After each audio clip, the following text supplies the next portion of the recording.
Daniela, bom dia. Olá, bom dia a todos, bom dia ouvintes, é um prazer estar aqui com vocês. Eu é que agradeço, viu, Daniela, pela sua gentileza de bater um papo conosco aqui nesta manhã. Todo mundo tem colesterol alto? Olha, excelente pergunta. Bom, o colesterol é uma molécula gordurosa que é essencial para o funcionamento do nosso corpo. Então, o nosso corpo produz colesterol. Todos nós temos colesterol. E essa molécula ela é importante porque ela está presente nas moléculas das células do nosso corpo. Ela também participa da produção de algumas vitaminas, como a vitamina D, ajuda na formação de ácidos biliares, que ajuda na nossa digestão, e também serve como matéria-prima para a formação de alguns hormônios. Então, o colesterol, ele faz parte do nosso corpo, todo mundo tem colesterol. O problema está, na verdade, decorrente da elevação, do acúmulo do colesterol, que pode culminar em doenças cardiovasculares. Uhum. Isso acontece ao longo da vida ou a gente já nasce com essa tendência de ele ser alto? Olha, perfeito. Essa pergunta é muito interessante, porque cerca de 70% do colesterol produzido pelo nosso corpo, ele é produzido pelo fígado. E 30% ele vem de origem externa, né, que vem concernente à nossa alimentação. Então, o nosso corpo produz colesterol e algumas pessoas são geneticamente propensas a produzir mais colesterol. Então, elas têm colesterol elevado, mesmo se a sua ingestão calórica, né, a ingestão de gorduras é reduzida. Então, depende. Tem pacientes que têm colesterol elevado, porque consomem muito colesterol, então nesses 30% está aumentado porque ela come muita gorduras, porém existem aquelas pessoas que produzem colesterol de forma exacerbada e, portanto, têm colesterol elevado. Esse colesterol elevado, ao longo do tempo, ele pode participar da gênese da doença arteriosclerótica. O nosso corpo, Hum. por diversos fatores de risco, podem favorecer o acúmulo desse colesterol nas nossas artérias e essas gorduras vão se acumulando, formando placas que podem estabilizar e agudamente causar um infarto ou ao longo do tempo causar sintomas como angina ou até mesmo sintomas cerebrais. Quais são hoje os parâmetros e aí, né, de controle do colesterol e que vocês sugerem que a gente tenha isso como meta? Alô? Ei, Daniela, me ouve? Ah, agora lhe ouço. Desculpa, acho que Ok, vou perdemos o repetir a sinal. pergunta então. Quais são os Por parâmetros favor. hoje que a gente busca como meta? Olha, perfeito. Hoje, a Sociedade Brasileira de Cardiologia e as sociedades internacionais, a gente preconiza estratificação de risco.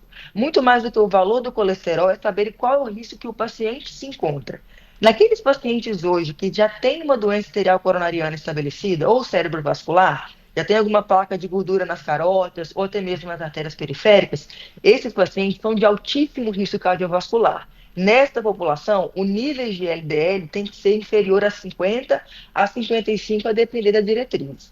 Nas outras populações, a gente precisa identificar corretamente qual é o paciente, para ver qual é o risco cardiovascular dele e assim estabelecer uma meta mais precisa de colesterol.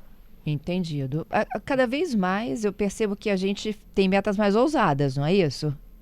Exatamente. E a gente tem observado ao longo dos anos isso, né? Quanto menor o colesterol, principalmente o LDL, menores os eventos cardiovasculares. Por isso, essa necessidade de ter um valor menor naqueles pacientes que já têm doença aterosclerótica estabelecida. A partir de que idade a gente começa a ter esse controle? Olha, é importante, a dosagem do colesterol não tem idade, né? É importante ter pelo menos uma dosagem do colesterol. A gente estima aí que mais ou menos mais de 14% da população brasileira já sabe que tem colesterol elevado, porque foi mensurado em algum momento. É importante saber o valor, mas mais do que isso, é importante a gente entender o que pode evitar do que o colesterol possa se elevar, né? Aquilo que evita o acúmulo do colesterol. Então, medidas de hábitos saudáveis, como dieta, atividade física regular, são fundamentais e contribuem na regularização, na normalização dos níveis de colesterol do nosso organismo. Uhum. Agora, a alimentação é a vilã? Então, isso é importante a gente entender. Na maioria das pessoas, a alimentação sim é uma vilã. O acúmulo de gorduras, né, comidas de gorduras saturadas, ou até mesmo substâncias, alimentações muito ricas em gorduras, isso ajuda aumentar o colesterol. Mas cabe ressaltar que, como eu disse no início, algumas pessoas são propensas a produzir mais colesterol. E isso independe, da quantidade de gordura ingerida. Obviamente, quanto menor a gordura ingerida, melhor é para a saúde do paciente. Então, a gente, mesmo naquelas pessoas que têm a sua predisposição genética de produzir mais colesterol, a gente estimula uma dieta saudável, uma vez que isso é importante para a qualidade de vida do nosso paciente. Uhum. Os nossos ouvintes já começam a enviar perguntas. Patrícia, o que eles falam aí? O Gladson conosco, doutora, bom dia. Bom Ele está dia. perguntando, pedindo para a senhora explicar as consequências do comportamento por grande parte da sociedade de quando vai se submeter a um exame e a pessoa muda a alimentação para obter um exame satisfatório e não levar uma bronca aí do médico, né? Tipo Esse assim, uma comportamento... semana para de comer. Exatamente. Quem nunca, né? Esse comportamento tem realmente capacidade de influenciar e comprometer a condição real da pessoa no ato do exame? Olha, muito obrigada pela pergunta, Gladys. Isso é uma pergunta bem interessante. Na verdade, quando a gente mensura colesterol, a gente quer de fato entender qual é a dinâmica do paciente, né? De fato, se o paciente adota uma medida de estilo de vida antes do exame, né, não nas primeiras horas, mas uns dias antes, meses antes, isso vai ter impacto na redução do colesterol. Mas é importante que a gente tem que passar nisso, é muito mais do que o valor, é o paciente adotar medidas de estilo de vida. E isso é mais importante, né? Que uma mensuração só talvez possa não refletir qual é de fato aquilo que o paciente tem feito no seu dia a dia, no seu cotidiano. Uhum. Mas o exame consegue capturar que houve uma estratégia ali do paciente? Não, a gente não Não. consegue entender se ele mudou ou não. A gente sempre pergunta para o paciente, como é que está a dieta? Tem alguns que falam assim, doutor, eu não vou fazer esse exame agora não, porque eu não estou fazendo uma dieta saudável. Mas isso tudo é importante a gente fazer para a gente também ter uma ideia de quanto está caindo, né? Se está se elevando ou não. Então, o que eu oriento? É fazer o exame no momento adequado, no momento em que o médico solicita. E as medidas de estilo de vida, elas são importantes a qualquer momento. Dieta saudável, atividade física, faz bem para a saúde e ajuda a reduzir o colesterol. Ó, no YouTube tem uma outra contribuição que chega do Woodstock. Ele pergunta se é verdade que chocolate faz bem, que combate o colesterol. Olha, excelente pergunta, viu? Alguns estudos já defendem o benefício de doses baixas de colesterol, de Chocolate. chocolate, mas sempre aquele assim, mais o meio amargo, em ter benefício cardiovascular. Veja, do ponto de vista médico, a gente precisa de muitas evidências para reforçar ou não a indicação de uma determinada intervenção para reduzir algum tipo de desfecho. Neste caso, o que a gente fala não é recomendar, mas alguns estudos defendem essa relação de uso do chocolate em baixas quantidades em ter benefício cardiovascular. E aí, como é que é o uso em baixas quantidades? É um quadradinho? Então, exato. Principalmente o chocolate meio amargo, né? Então, o quadradinho, essas baixas quantidades, uma vez ao dia, não com frequência, associaram-se a melhor benefício. Mas, como eu disse, mais estudos são necessários para a gente ter certeza que a gente tem atualmente evidências fortes para recomendar o uso rotineiro para a nossa população. Isso aí. O Renan tá brincando aqui, dizendo, olha, mas a barra de chocolate já é um quadradinho. Quadradão. Muito bom, gostei, Renan. E, Fernanda, doutora, também a gente tem a pergunta aqui do Gerson. Há alternativa de tratamento para baixar o colesterol que não sejam as estatinas? Nesse caso, qual a que menos causa efeitos colaterais que estão no mercado? Excelente pergunta. A gente sempre fala que para o tratamento do colesterol existem duas maneiras, as farmacológicas e as não farmacológicas. As não farmacológicas é o que nós já dizemos, né? Dieta saudável, evitar gorduras, evitar alimentos ultraprocessados e adotar um estilo de vida que englobe atividade física regular. Isso é não farmacológico. Isso é efetivo para reduzir colesterol. Porém, alguns pacientes, apesar desses hábitos adotados, os níveis de colesterol ainda está elevado acima das metas preconizadas de acordo com o seu risco.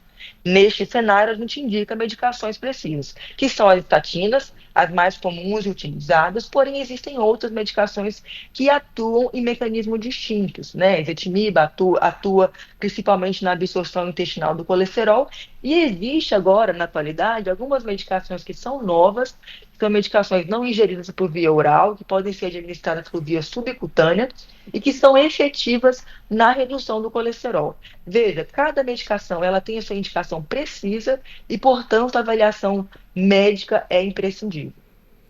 É aquela tal injeção, já chegou ao Brasil? Ah, perfeito. Sim, nós temos hoje no Brasil disponíveis duas injeções que são utilizadas no tratamento do colesterol efetivas e liberadas para o uso da população quando bem indicado. Elas são semestrais, não é isso, doutora? Perfeito. Existem medicações que são injetáveis, que são usadas mensalmente e outras semestralmente. Isso é interessante, principalmente os pacientes que não conseguem aderir a medicações por via oral ou aqueles que, apesar de onde nós temos mais evidência do uso dessas medicações, é naqueles pacientes que já estão usando as medicações por via oral e mesmo assim estão fora das metas preconizadas. Neste cenário, as medicações foram testadas e apresentam um bom benefício para reduzir valores de colesterol. Patrícia? Temos mais perguntas. O Diego está perguntando se o uso da ômega 3 ajuda de alguma forma no combate ao colesterol ruim. Olha, existem alguns estudos, algumas opiniões que defendem o uso do ômega 3, mas na prática clínica de recomendação de diretrizes, a gente não utiliza tanto o ômega 3 como uma estratégia primária para o tratamento do colesterol. E tem o colesterol bom também, não tem, Daniela? Então, essa pergunta ela é importante, né? Assim, o colesterol, como eu disse, é uma molécula de gordura. E essa molécula de gordura, ela é levada, carreada através de alguns veículos. Por isso que a gente chama de LDL e HDL. São veículos que transportam o colesterol para alguns destinos. Quando a gente fala LDL, a gente está falando de um veículo que tira o colesterol de dentro do fígado, onde ele é sintetizado, e leva para os tecidos, que façam com que o colesterol se acumule nas placas e formem as placas e, portanto, levem o paciente a maior risco cardiovascular. Do outro lado, nós temos aqueles veículos que pegam o colesterol da periferia, desses tecidos, e levam para o fígado, também chamado de HDL. Por muito tempo, a gente usou muito esse termo de LDL como colesterol ruim e HDL como colesterol bom.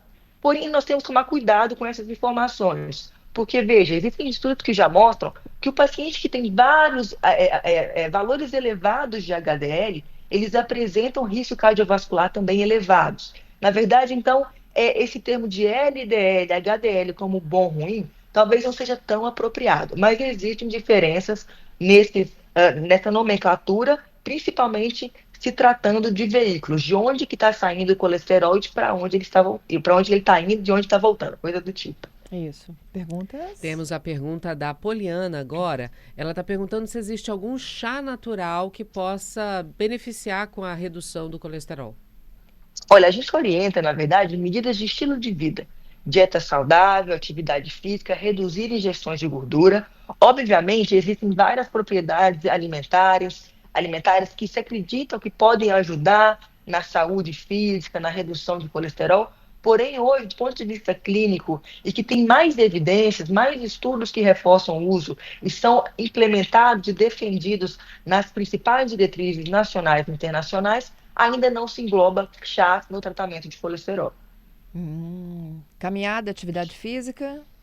Isso é essencial, isso tem evidência, é baixo custo e não ajuda somente na redução do colesterol, principalmente também no combate da obesidade. A gente sabe que a obesidade é fator de risco para doença cardiovascular e geralmente ela anda junto com o colesterol elevado. A gente observa com muita propriedade pacientes obesos que começam a perder peso, a gente observa uma redução de níveis de colesterol sem ser necessário medicações de tratamento específico, que é o que a gente chama de síndrome metabólica. Quando a gente consegue ajustar o paciente como um todo, o colesterol é um reflexo, a melhora do colesterol ela é refletida e causa benefício cardiovascular para o nosso paciente. A pergunta do ouvinte também, alguns médicos defendem a utilização da coenzima Q10 para quem toma alguma estatina. Ele pergunta qual a sua opinião a respeito. Olha, eu ainda me posiciono baseado no que é defendido pela Sociedade Brasileira de Cardiologia e as sociedades internacionais. No momento, não há evidência que reforçam o uso dessas vitaminas no tratamento do colesterol, isso baseado nas principais e atuais evidências. Uhum. Outro ouvinte, Marcionil, dizendo que ouviu dizer que o abacate aumenta o colesterol bom e reduz o colesterol ruim. Isso é mito ou verdade? Boa. Olha, boa pergunta. Assim, alimentos saudáveis, né, de forma geral, os grãos, o abacate, são alimentos interessantes que ajudam. Mas vejam, esse auxílio, a gente precisa de ter cuidado nisso, né? Não é só comer isso que vai ajudar o paciente a não ter colesterol elevado. Mas quanto mais o paciente preferir aquilo que é natural, frutas, verduras, e evitar aquilo que é processado, ultraprocessado, isso é mais saudável, isso tem benefício, ajuda não só no controle do colesterol, mas também na redução de outros fatores de risco cardiovasculares, como, por exemplo, a hipertensão arterial sistêmica. Vamos lá, temos mais participações. O Gladson está aqui perguntando se as gorduras saturadas influenciam também no colesterol. Perfeito. Elas são, na minha opinião, um grande vilão do nosso colesterol, né? Principalmente a ingesta do brasileiro no dia a dia tem ficado muito ruim, principalmente porque as gorduras saturadas são mais práticas, né? Então a gente tende a ter esses hábitos menos saudáveis, considerando a correria do dia a dia. A gente sabe que isso sim contribui para o aumento do colesterol e adotar medidas saudáveis, dietas ricas em frutas, verduras, legumes, isso impacta positivamente a nossa saúde cardiovascular. Uhum. A gente pode falar dos valores de referência, Dani, para poder finalizar? Olha, Quem assim, olha a seu exame ideia. agora ali, olha, eu imagino que muita gente foi pro exame, tá? Então, o que é importante a gente saber? Porque é mais do que isso, do que valor, é importante a gente saber risco cardiovascular. Naqueles pacientes que já têm valores, doenças cardiovasculares estabelecidas, hoje a meta daqueles que a gente considera como alto risco cardiovascular ou altíssimo risco cardiovascular, a meta do LDL é menor que 55 ou 50, a depender das diretrizes. A sociedade brasileira tende a ser mais rigorosa nisso, já defende aí uma adoção de valores menor que 50 de LDL naqueles pacientes de alto risco cardiovascular. Mas mais do que ver valor elevado de colesterol, é importante procurar o médico para avaliação no risco cardiovascular, que não envolve só o valor de um exame, mas uma avaliação clínica de fatores de risco para a gente entender qual é o risco desse paciente de desenvolver uma doença cardiovascular nos próximos 5, 10 anos, e deste modo nós trabalharmos com intervenções terapêuticas que são farmacológicas ou não farmacológicas para mimetizar ou evitar a ocorrência de risco cardiovascular ou eventos cardiovasculares ao longo dos anos. Essa é uma das novas diretrizes, né? Perfeito, Aham. exatamente. E aí, assim, eu olhei o exame. O bom, o desejável, aquilo que corre para o cardiologista. Qual é? 190? Então, de forma geral, o colesterol total, alguns laboratórios colocam como 200, 230, né? Mas valores de LDL da população que tem moderado a alto risco, a gente defende valores de LDL menor que 120, de uma forma Puxado, geral, hein? mas depende muito do paciente, das comorbidades que ele possui, por isso que a gente precisa avaliar o risco para a gente saber se isso está elevado ou não para o paciente. É importante a avaliação médica nessas situações. Última pergunta. A Mônica perguntando se água com limão ali na linha dos chás, né? Se água com limão em jejum também baixa o colesterol ou se isso é mito. Olha, seria interessante, mas no momento hoje a gente não tem evidência que reforçam o uso e a indicação dessa terapêutica para o tratamento do colesterol. O que a gente tem de evidência hoje forte, fácil e prático de ser feito é adoção de medidas saudáveis, frutas, verduras na dieta, evitar gorduras saturadas, atividade física regular e acompanhamento médico regular. É igual aquela água de berinjela, né? Que muita gente já tomou. É, exato, assim, o paciente ter hábitos saudáveis, né, se alimentar de produtos naturais, isso é importante, mas a gente não pode afirmar que essas medidas são de forma independentes, úteis e efetivas para reduzir colesterol na população geral. A gente precisa de mais estudos para defender esse uso, mas isso não exclui a necessidade do paciente ter hábitos saudáveis. Isso é louvável, isso é importante e isso ajuda no paciente de uma forma geral e também impacta na redução de fatores de risco cardiovascular. Daniela, foi um prazer te entrevistar, viu? Obrigada pela sua gentileza. Imagina, eu que agradeço pela oportunidade, agradeço pelo convite e também aos ouvintes pelas participações. Muito obrigada, tenha um ótimo dia. Obrigada, Daniela.